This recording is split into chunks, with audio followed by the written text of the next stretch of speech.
10절 요까지가 1장 1절에서 한 단락이 됩니다. 그래서 요까지는 10장 10절까지는 뭐냐면 이제 이스라엘 백성이 출발하기 위한 준비입니다. 그리고 이제 11절 가보면 2년 2월 20일에 구름이 진공하게 오르네 이스라엘 자손이 시내 광야에서 출발하여. 자, 그래서 민수기 1장 1절은 시내 광야에서 인구조사를 시작한 거고요. 그리고 이제 그로부터 이제 며칠째 됩니까? 19일째 되는 날 이스라엘 백성은 출발하게 됩니다. 그래서 그게 이제 10장까지의 내용입니다. 10장 10절까지 내용. 그래서 출발을 위한 준비. 그리고 이제 11절부터는 이제 출발입니다. 그래서 쭉 나가게 됩니다. 준비하는 과정에서 인구조사를 하고, 또 레위인들을 배치하게 되고, 또 성막을 폈다 접었다 할 때, 이제 들고 갈 레위인들의 세 가족, 고핫, 무라리, 또 게르손 역할을 분담을 하고, 그리고 또 6월절을 출발하기 전에 지내고, 그리고 이제 구름이 임하면 멈추고 구름이 뜨면 떠나라. 그 말이 이제 9장 마지막에 나오죠. 그리고 이제 10장에는 구름만 가지고 하나님의 사인을 알기에는 조금 부족한 거죠. 왜냐하면 구름이 임할 때 언제쯤 임할 때 출발해야 되는가? 구름이 예를 들면 떠날 때 언제쯤 구름이 떠날 때 출발해야 되는가? 이게 아주 애매한 겁니다. 그래서 하나님께서 구름이 임할 때 그것을 보고 제사장이 나팔을 불면 나팔 소리를 듣고 백성들은 움직이면 된다. 그래서 그것까지 다 갖추어진 다음에 이제 11절에 보면 출발하게 됩니다. 그래서 인구조사를 한 지는 19일째, 그러니까 민수기 1장 1절에서 여기까지는 19일이 걸린 겁니다.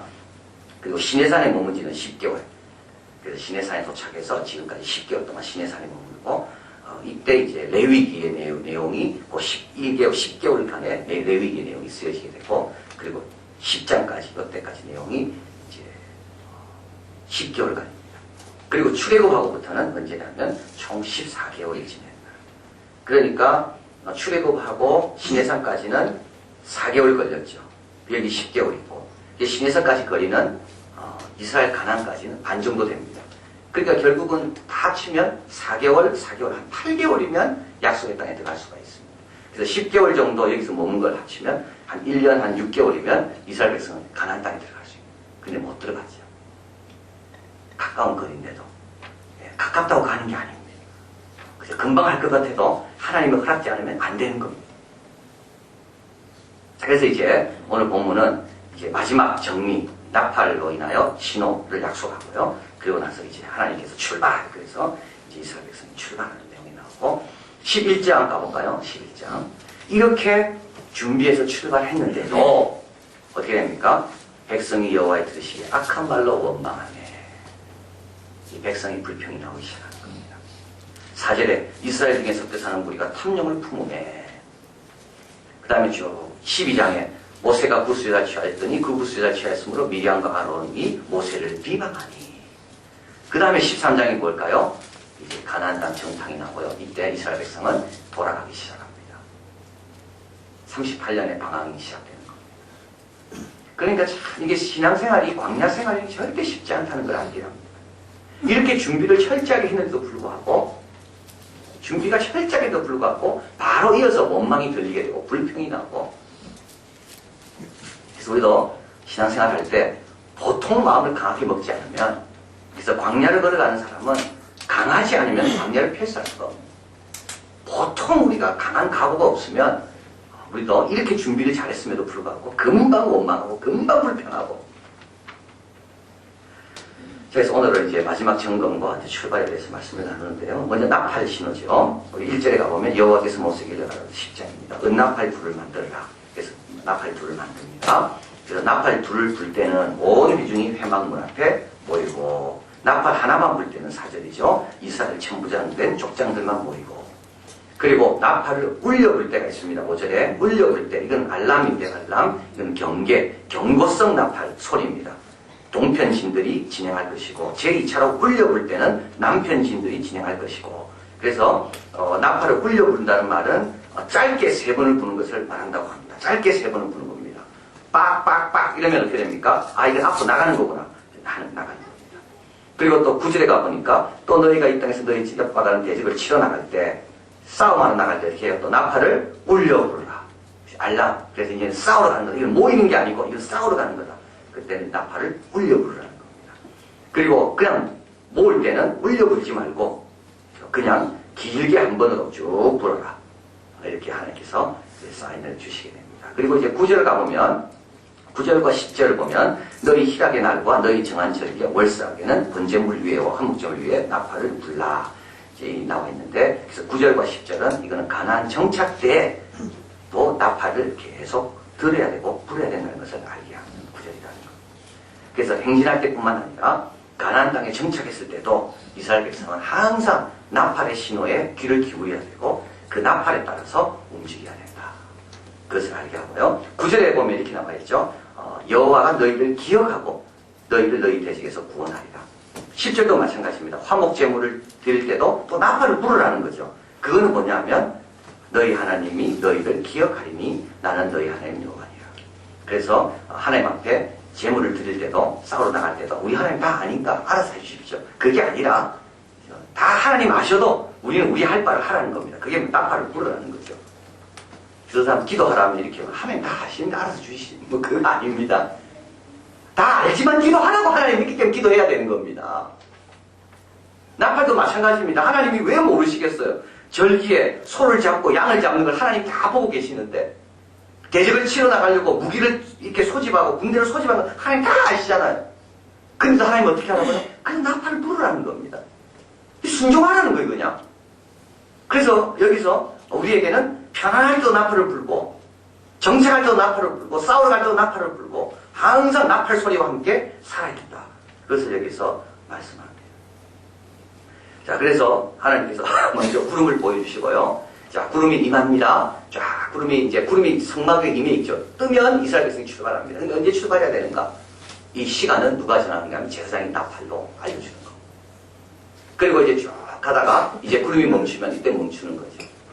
그리고 또 모여야 됩니다. 모이는 것은 구름이 어떻게 알려줄 수가 없는 겁니다. 구름이 어떻게 천부장만 모여라, 또 구름이 어떻게 전체 모여 알려줄 수 있겠습니까? 그때는 하나님께서 제사장을 통하여 나팔을 통하여 백성들에게 신호를 보내는 것을 알게 됩니다. 자, 그래서 하나님께서 나팔 신호에 대해서 말씀을 하고요. 그리고 이제 이 나팔은 누가 붑니까? 제사장이 불죠. 8절에 그 나팔은 아론의 자손인 제사장이 불지니 이는 너희 대대의 영원한 율례니라. 제사장이 분다는 겁니다. 그래서 뭔가를 결정하려고 할 때 항상 어떻게 결정하라고요? 하나님 안에서 결정하라는 말이에요. 그 중요한 결정을 누가 합니까? 제사장이 한다는 거예요. 이게 장군들이 하는 게 아니라 여기 두령들이 하는 게 아니라 제사장이 결정하는 거예요. 제사장이 나팔을 부는 겁니다. 그래서 우리도 뭔가 중요한 걸 결정할 때 항상 기도로 결정해야 되고 영적으로 하나님의 인도를 받을 수 있도록 노력해야 된다는, 이게 하나님 백성의 특징입니다. 그래서 뭐 회의하고 뭐 의논하고 뭐 계산해보고 그것도 중요하지만 그거는 그냥 참고할 뿐이고 그건 참고입니다. 네, 그건 참고. 그럼에도 불구하고 할 수 있는 거고요. 그럼에도 불구하고 안 할 수도 있는 겁니다. 그 결정은 누가 하는가? 하나님 안에서만 해야 되는 겁니다. 마지막 결정. 그래서 이것을 알게 합니다.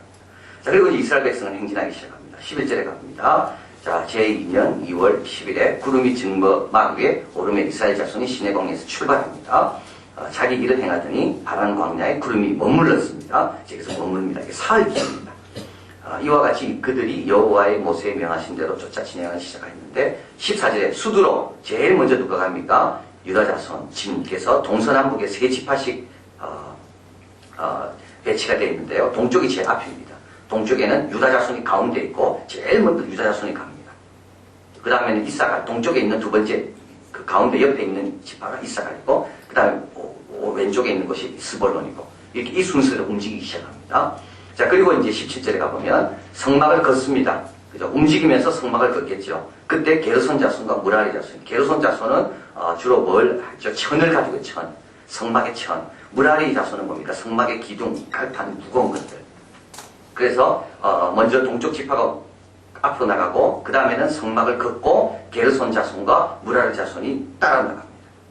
그 다음에는 이제 루벤 진에 속한 또 세 지파가 움직이기 시작하고요. 그리고 21절에 고핫, 세 번째 레위인의 세 번째 고핫인이 성물을 메고 진행합니다. 그래서 고아시는 성물은 성막이 다 쳐진 다음에 성물을 갖고 들어가야 되기 때문에 출발할 때 제일 늦게 출발하는 거죠. 그리고 그 다음 에브라임 진 속에 속한 세 지파가 움직이고 그 다음 25절에 단 자손기에 속한 자들이 군대대로 진행합니다. 이 군대는 모든 진의 후진이었더라. 그렇죠? 모든 진의 후진. 맨 마지막에는 서쪽에 있는 단 자손의 세 지파가 이제 따라 움직이기 시작합니다. 아셀 자손, 납달리 자손 이렇게 세 지파가 움직이게 되고, 그런데 우리 하나님은 이 모든 12지파, 앞에 가는 지파, 중간에 가는 지파, 마지막 가는 지파, 그 지파를 위해서 그 두령들, 수고하는 두령의 이름을 여기서 다 적어주고 계시고요. 그리고 그들의 아버지까지도 오브란의 아들, 에단의 아들, 이와 같이 그런 암미사대의 아들 아이에셀이 영수가 있고 이 아버지까지도 영광스럽게 이름을 올려주는 것을 보게 됩니다. 그래서 다 역할이 중요하다는 것을 이야기하는 거죠. 처음에 가는 사람은 용기 있게 나가야 되고, 두 번째 가는 사람은 어떻게 됩니까? 두 번째 가는 사람이 그 다음에 또 본을 보여야 됩니다. 이 두 번째도 참 중요한 것 아닙니까? 첫 번째 따라가는데 두 번째 안 따라가면 그 다음 다 안 따라가거든요. 첫 번째도 중요하고 두 번째도 중요한 겁니다. 세 번째도 중요한 겁니다. 마지막도 중요한 겁니다. 그래서 하나님의 일이 이루어지기 위해서는 모든 사람들이 다 자기 역할, 자기 맡은 사명을 감당해야 되고, 이때 하나님께서는 동일하게 그 이름과 그 아버지 이름을 여기서 실어주게 됩니다. 이렇게 이제 행진하게 됩니다. 그리고 이제 29절에 가보면 모세의 장인 미디안 사람 루의 아들 호밥이 나옵니다. 이제 호밥이 이르되 여호와께서 충만하신 곳으로 우리가 진행하니 우리와 동행하자. 모세가 이야기하죠. 그리하면 선대하리라. 여호와께서 이스라엘에게 복을 내리라 하였느니라. 호밥이 뭐라 말합니까? 같이 있습니다. 그에게 이르되 나는 가지 아니하고 내 고향 내 친족에게로 가리라. 31절에 있습니다. 모세가 가로되 청컨대 우리를 떠나지 마소서. 당신은 우리가 광야에서 어떻게 지칠 것을 아나니 우리의 눈이 되리이다. 32절 읽을까요? 우리와 동행하면 여호와께서 우리에게 복을 내리시는 대로 우리도 당신에게 행하리이다. 그래서 호밥 모세의 장인을 이제 모시고 가는 게 나옵니다. 자, 이게 이제 참 한 공동체가 움직이기 위해서는 이제 여러 가지 고려할 것이 있다. 그죠?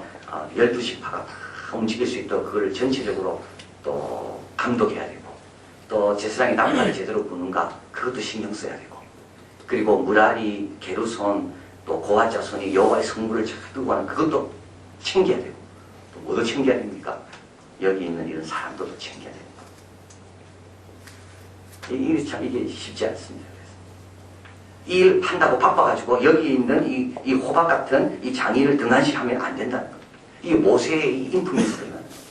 모세는 큰 것도 잘했지만 작은 이런 것도 아주 세밀한 것도 모세는 아주 잘했다는 거예요.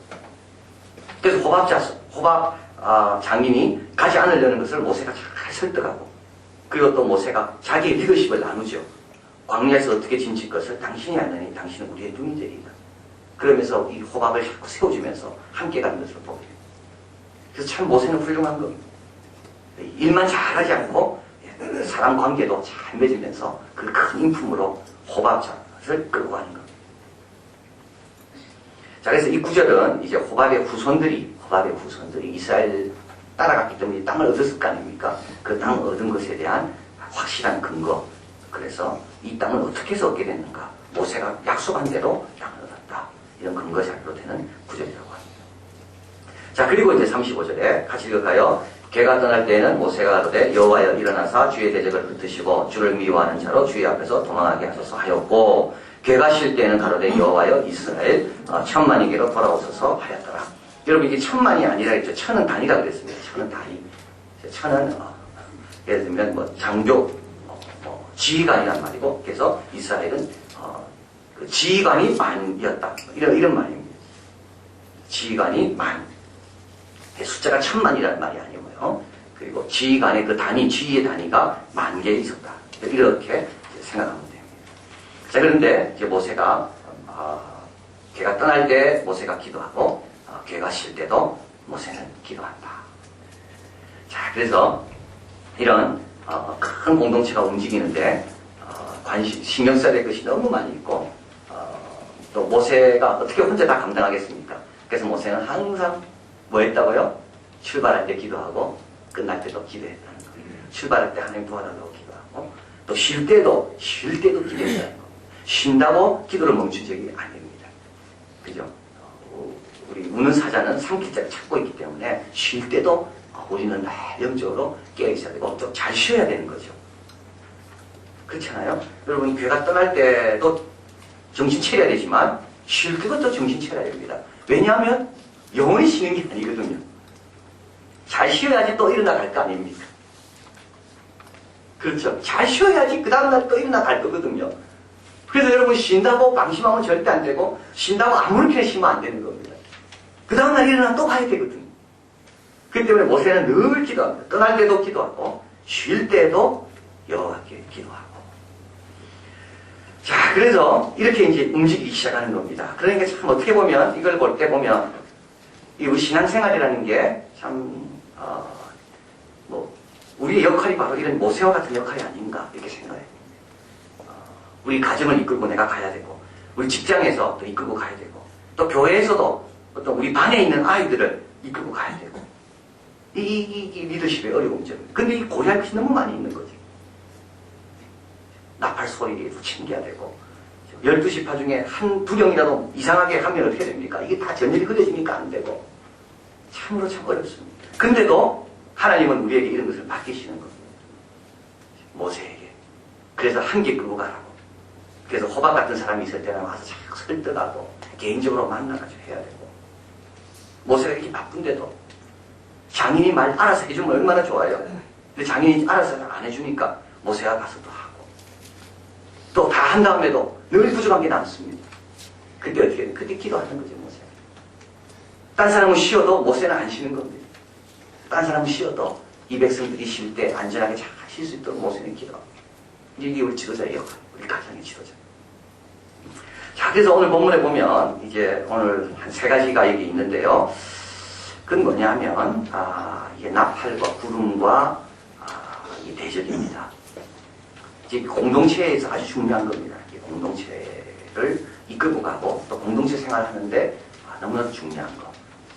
그래서 이제 사막을 광야를 건너갈 때 광야에 익숙한 사람이 누가 있겠어요? 아무도 없어요. 이스라엘 백성은 광야에 익숙하지 않습니다. 이스라엘 백성은 애국에서 430년 동안 살았기 때문에 이들은 광야에 대해서 익숙하지 않고 광야는 두렵고 가보지 않은 길을 가는 거예요. 근데 그 가보지 않은 길을 가는 이스라엘 백성 또 그것을 인도하는 모세. 자, 우리도 마찬가지죠. 우리도 가보지 않는 길을 가는데요. 이때 이제 3가지 주님께서 우리에게 주시는 것이 있는데 하나는 뭐냐면 적들입니다. 적들. 여기 계속 적들이 나옵니다.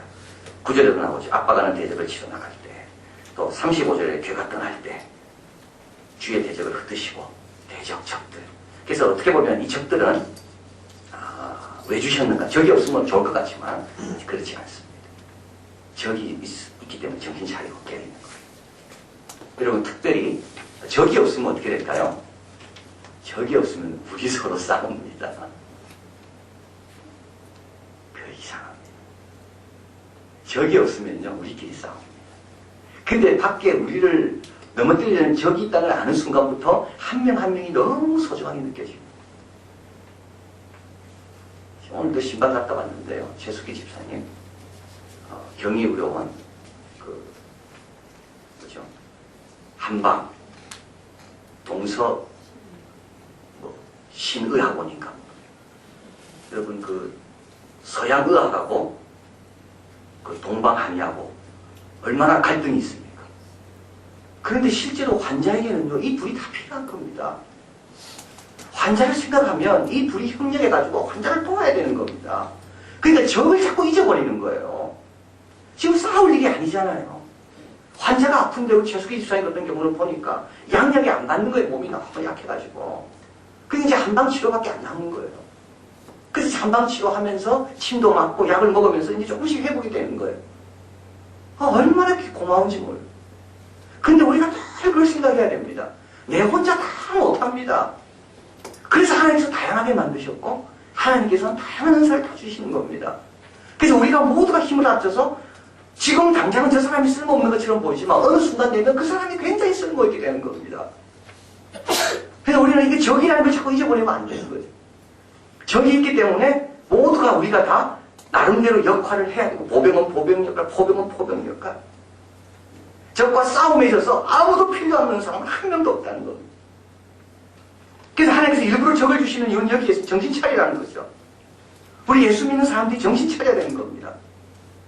우리의 싸움은 골리앗과의 싸움이에요, 지금. 다윗은요, 골리앗과만 싸우려고 했지, 형 엘리후와 싸우지 않았습니다. 그냥 형이 다윗을 얼마나 무시했습니까? 네가 여기 전쟁 구경하러 왔냐고. 근데 다윗은 그 형이 자기를 놀렸지만, 무시했지만, 그 형으로부터 고개를 돌리고 계속 골리앗만 향합니다.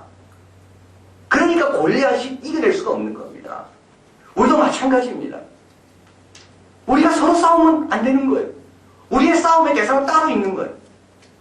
세상 모든 민족이 구원 얻기까지 쉬지 않으신 하나님, 지금도 구원 얻지 못하고 지금도 방황하고 지금도 힘들어하는 사람이 얼마나 많이 있는데 우리가 정신을 바짝 차려야 되는 겁니다. 그리고 사탄이 제일 좋아하는 게 바로 그런 겁니다. 우리끼리 싸우는 거예요. 그건 사탄이 힘 하나도 안 들이고 계속 사탄이 통치할 수 있는 겁니다.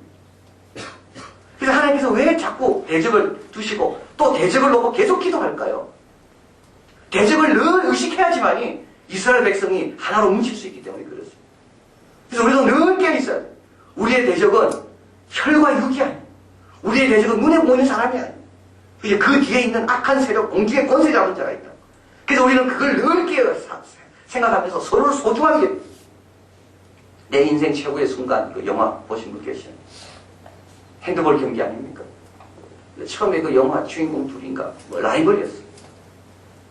근데 이제 덴마크하고 붙고 적이 나오니까 라이벌이 친구가 되고 협력이 됩니다. 그래서 어떻게 됩니까? 적과 싸우다 보니까 하나가 되는 겁니다. 그래서 우리도 늘 기억해야 됩니다. 우리는 서로 적이 아닙니다. 우리는 다를 뿐입니다. 차이가 있을 뿐이고 배경이 다르고 표현이 다르고 그러나 하나님께서 일부러 다르게 만드셨어요. 왜냐하면 다양한 사람이 필요하기 때문에. 그래서 오늘 아침에 새벽에 말씀드린 것처럼 다른 방법 없습니다. 사랑하는 것밖에 없습니다. 다른 방법 없습니다. 사랑하는 것밖에 없습니다. 그래서 여기 적이 나옵니다. 그래서 광야 길을 갈 때 힘든 길을 가지만 하나님께서 일부러 적을 주시는 겁니다. 조심하라고, 깨어있으라고, 서로 사랑하라고, 서로 소중하게 여기라고. 앞에 가는 사람, 앞에 가는 사람, 뒤에 오는 사람, 뒤에 오는 사람, 서로 소중하게 여기라고. 그들이 지키기 때문에 우리가 안전하다는 기억하게 하기 위해서. 두 번째는 또 하나님께서 구름으로 우리를 인도하십니다. 자, 구름은 늘 하늘을 보게 하는 것이 구름입니다. 구름을 보려면 하늘을 봐야 됩니다. 여러분, 구름을 보려면 하늘을 봐야 됩니다. 여러분, 그런데 구름을 보지 않고 땅을 보기 시작하면 어떻게 됩니까? 걷기 싫습니다. 먼지 나고, 이렇게 장애물도 많고, 그리고 땅만 자꾸 쳐다보면 이게 어떻게 제가 이렇게 계속 가야 되는가? 밤에 꿈을 꾸는 사람하고 낮에 꿈을 꾸는 사람하고 다르다고 저번에 한번 말씀드렸어요. 밤에 꿈을 꾸는 사람은요, 그 사람은 겁나지 않는다. 왜냐하면 아침에 깨면 아무 꿈이 있고, 그냥 개꿈을 꾼다니까. 근데 낮에 꿈을 꾸는 사람은 겁납니다. 낮에 꿈을 꾸는 사람은, 형통할 때 꿈을 꾸는 사람은 진짜 겁납니다. 다 형통할 때는 꿈을 안 꾸거든요. 근데도 정신 바짝 차리고 꿈을 꾸는 사람, 미래를 바라보고 하늘을 바라보는 사람은 그런 사람은 겁납니다. 이스라엘 백성이 왜 겁납니까? 하나님의 인도를 받으니까 겁나는 거 아닙니까? 하나님의 인도를 받는 사람이 제일 무서운 사람입니다. 하나님의 인도를 받으려면 어떻게 돼야 되나요? 네? 하늘을 봐야 되는 겁니다. 하늘을. 그래서 이스라엘 백성은 지금 가진 거 하나도 없습니다. 애국보다 훨씬 못합니다. 그런데도 이들이 무서운 이유는 이들은 하늘의 인도를 받기 때문에 무서운 겁니다. 그래서 하나님께서 일부러 구름으로 이제 임하시고, 그래서 우리도 항상 현실을 바라보는 게 아니라 미래를 바라보고 꿈을 꾸고 하나님께서 우리를 어떻게 인도하시는가, 그것을 바라봐요.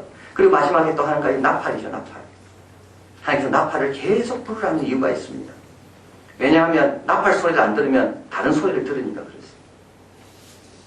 믿음은 들음에서 나고, 들음은 하나님의 말씀이잖아요. 믿음은 들음에서 나옵니다. 뭘 듣느냐에 따라 우리의 믿음이 달라집니다. 여리고성을 돌 때 하나님께서 일부러 아무 소리도 내지 말아요. 6일 동안은, 7일 동안은. 그리고 마지막 7바퀴 돌 때 그때 소리를 지르라 그랬습니다. 그동안 소리를 내지 말아야 했습니다. 여러분, 소리를 내라 했다면 어떡할까요? 돌 때마다 불평했을 겁니다. 돌 때마다 불평하지 않겠어요? 서로 이야기할 겁니다. 야, 너는 이거 돈다고 무너진다고 너 생각해? 그래서 한 바퀴 참았어. 근데 안 무너지잖아요. 또 이야기할 겁니다. 야, 어제 돌았는데 오늘 무너질까? 또 안 무너졌어요. 사흘째도 옵니다. 그러면 자꾸 이야기할 겁니다. 그러면 백성이 돌까? 야, 그만 돌자. 그래서 하나님께서는 이야기하지 말아야 돼요. 자, 너무 중요해요. 제가 요번에 미국 집회 가가지고 교인들에 딱 요거 이야기 하나 했어요. 여러분 말만 조심해도 신앙생활 성공한다. 잘 알아들어도 신앙생활 성공합니다. 잘못 듣고 넘어지는 경우가 얼마나 많이 있는지. 그래서 이사야는 늘 기도하잖아요. 하나님 학자의 혀를 주셔서 곰핍한 자를 말로 어떻게 도와줄 줄 알게 하시고 하나님 나에게 학자의 귀를 주셔서 하나님의 뜻을 날마다 아침마다 깨우치게 해달라고. 그래서 하나님 음성을 안 들으면요 딴 게 자꾸 들립니다. 그러나 하나님의 나팔 소리를 계속 듣다 보면 딴 거는 상대적으로 안 들립니다. 그래서 우리 하나님께서는 우리에게 나팔 소리를 들어라. 나팔 가까이 머물러라. 나팔 소리가 들릴 수 있도록 계속 깨어 길을 쫓고 세우고 있어라. 그러면은 믿음으로 하나님의 인도를 잘 받을 수가 있죠. 다른 길은 없다는 겁니다. 내 인생에 놓쳐서는 안 되는 1%의 행운이라는 그 책이 있습니다. 이 책은 이제 최근에 성공한 기업가들, 그 기업가들이 어떻게 성공했는가, 이제 1%밖에 안 되는 그런 행운을 잡았다는 겁니다. 그래도 1%지 2%지 그걸 잡으면 그건 행운의 길도 열린다는 거죠. 몇 퍼센트가 중요한 게 아니라 그걸 잡냐 안 잡냐가 중요하다는 거예요. 이 책은요. 그러면서 이 책에서 아순타 느그라는 그런 홍콩 여성을 소개합니다. 이 여성은 중국어로 발행되는 시애틀 차이니스트 포스트 설립자겸 발행입니다. 이 신문을 2000년 때 발행하게 됐는데요. 이 사람은 홍콩 여자인데 미국 시애틀에 왔습니다. 공부하러 왔는데 자기 동네가 이제 차이나타운이니까 중국 사람들이 많이 있잖아요. 근데 보니까 중국 사람들이 한 그 가게에 서가지고 오랫동안 그 정보를 나누는 것을 자기가 본 겁니다. 그래서 우리에게도 우리 중국어로 된 미국 신문이 있으면 좋겠다.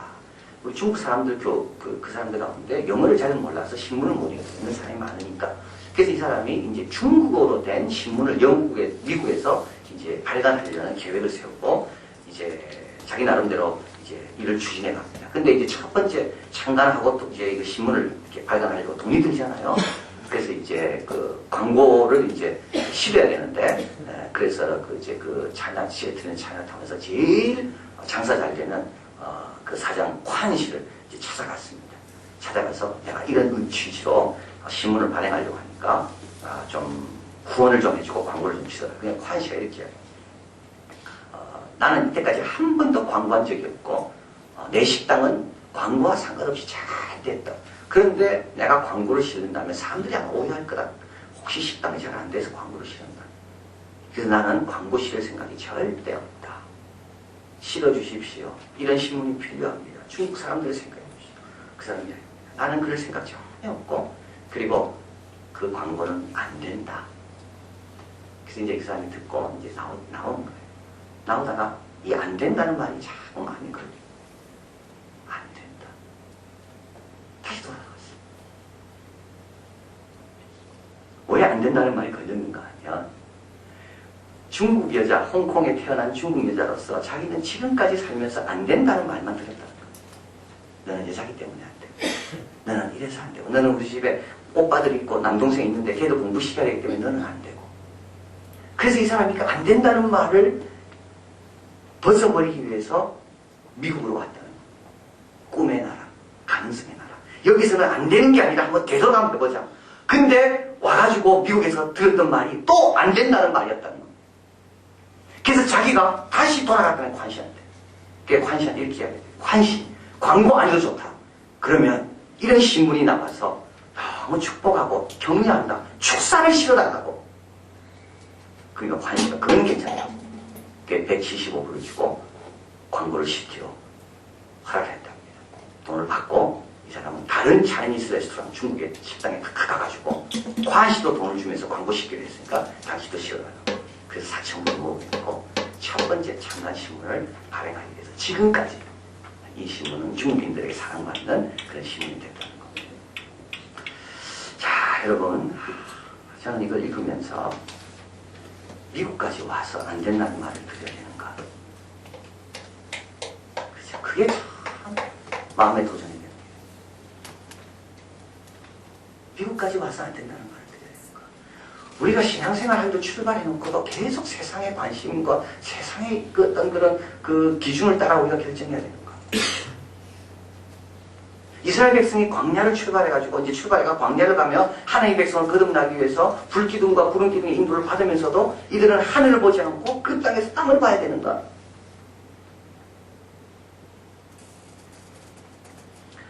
새로운 상황에서는 새로운 방식으로 살아가야 되는데 미국에 와서는 안 된다는 말을 내가 용납할 수 없는 것처럼 하나님과 더불어 출애굽해서 가나안 땅을 향해 들어가는 그런 과정에서는 출애굽하기 전에 익숙한 것과는 다른 방식으로 하나님의 인도를 받아야 된다는 겁니다. 그래서 이 책에서는 이렇게 이야기합니다. 한번 읽어볼까요? 살아가라. 한 번도 넘어지지 않은 것처럼. 또 읽어볼까요? 가난해도 부자의 눈을 가져라.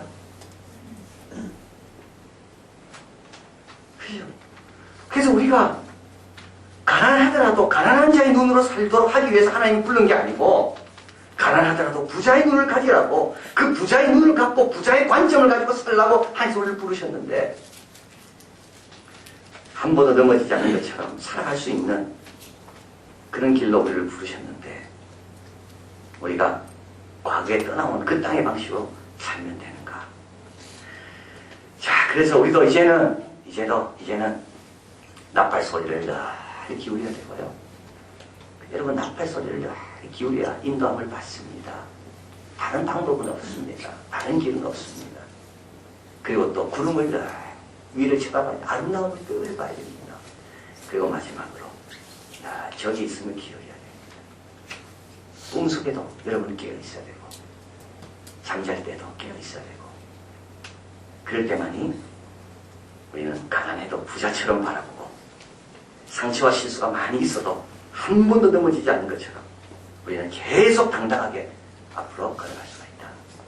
이런 삶을 다 사실은 진심으로 바랍니다. 기도하겠습니다.